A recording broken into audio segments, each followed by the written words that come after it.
ও সসা কোনে যাচ্ছ? এইদিকে এসো।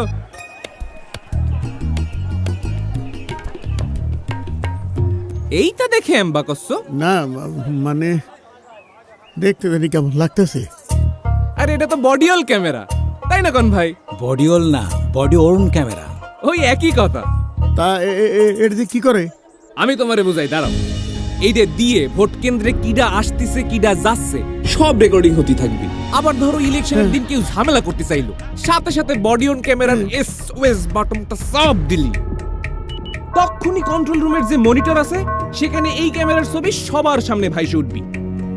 কন্ট্রোল রুমেতে পুলিশের কাছে জিজ্ঞেস বুঝে সমস্যাটা কি, পুলিশে আর একটা বাটন চাইবে যখনই কইব সাথে সাথে ডাইরেক্ট অ্যাকশন।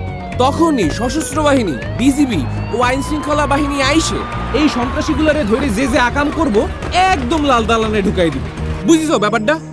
মানে আগের মতো কেউ আকাম করে পার পাবি না? চাচা, আগের দিন কি আর আছে? আমি ডামিয়ার লাইলাতুল ইলেকশনের দিন শেষ। চলো ভোটটা দিয়ে আসি। চলো চলো। আপনার নিরাপদ ভোট প্রদানে আপনার পাশে সার্বক্ষণিক নিরাপত্তায় আছে সশস্ত্র বাহিনী, বিজিবি ও আইন শৃঙ্খলা বাহিনী।